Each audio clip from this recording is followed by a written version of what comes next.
Hey guys, just a quick video on that monthly ES volume profile chart that I had posted to Twitter today. First disclaimer, I don't consider myself the expert on volume profile or even an expert necessarily. So there are some fantastic resources I can refer you to. But I just wanted to sort of talk about how I use it in my trading to provide me with a little bit of context about what's going on. And then from there, I apply my own, price reading style to that. So I wanted to sort of back up and talk about where we came from in June and July. We put in this sort of balance range, 43.68 half roughly to 44.94 to 96 range, gives you the high of June. And in July, we tested lower first in July, and we held like perfectly to the June point of control, which I've said this before. Sometimes testing lower and refusing to go lower is actually more bullish than testing higher first. So holding that point of control, you can't be super bearish once that occurs. And so sure enough, we come back up, we test higher, we ultimately end up ripping through the June highs. We leave behind a very low volume node at 44.94, 96-ish. I think I have it as 95 and 3/4, and make our primary distribution way up here.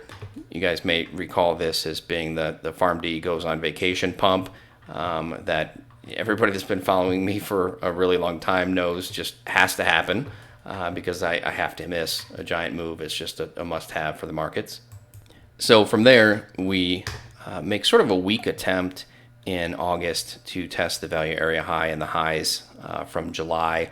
That doesn't work out very well. We come in and stall at point of control, ultimately resolve down to the value area low. And as you can see the candles, I'm going to come back up here. We sort of did like a little F around and find out right in this range here above the value area low. And there was a lot of people that sort of were of the opinion that, we're just filling in some volume from this area from July, and that we were just going to resolve right back up and make new highs.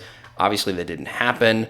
After this period of sort of choppy balance and putting in volume here, we ultimately liquidated much lower, came into 43.50 from there as the lows. And so while we put in some time and certainly a bit of volume down here, we did not achieve any demonstration of value acceptance down here below the point of control for June again, and what probably was the value area low roughly of this distribution that was forming in early July. So unable to hold below here, we get the reversal back up, come right back up and test the existing value for the month, the point of control, and from there above that, we come back up and we're testing the value area high for the month. We didn't quite make it in August, but we did test that in early September. And so that, that's what leads us into part of the point of why we're talking about this. It's early September. So zooming in a little bit for September, we immediately test higher, right to the value area high from August. We reject. Sometimes testing higher first is bearish. If we don't want to go higher, then we're probably going to go lower. So we come in here and we put in some volume right around the same spot as the point of control. For August, we get this 4-day balance that we were just having.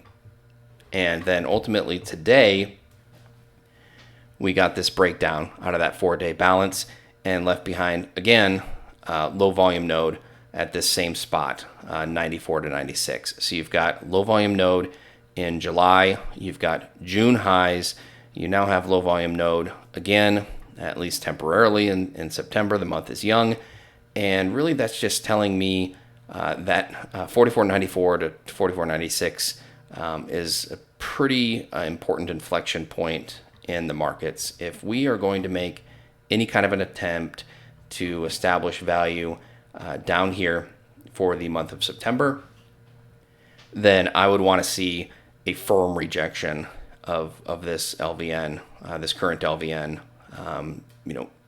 immediately. I suppose it's possible that we could come up and back test the lows of the prior 4-day balance, which I have as 45.01 half, or maybe the value area low of that 4-day balance, or maybe yesterday's value area low, which I think I have around 45.06, 45.07. As long as we got immediately back below here, maybe the sellers would have a shot. But, as it is, if we reclaim this, and in particular, if we're reclaiming, 45.06, 45.07, most definitely back over that stubborn 45.15 spot, then I don't see why we're not at least retesting, 45.40 to 50. And then from there, very likely testing the point of control from prior month up here, and then year-to-date highs. So again, kind of two scenarios. Maybe we do create a distribution here, coming down into August value area low in this 44.20 range for a little bit of balance. Maybe even exploring again the lows from August a little bit. That's sort of the seller's best case and win to me. And then, from a bull's perspective, a buyer's perspective, you'd want to get back over here ASAP. And this just looks like a giant trap. And again, to me, I feel like, especially coming into OPEX with supportive flows, you're likely to see much higher if something like that resolves. So again, a little bit of context around how I use volume profile on various different time frames, the things that I'm looking at, and then a little bit about what might be developing in September, and a couple of scenarios with the importance of this 44.94 to 96 level that just keeps coming back.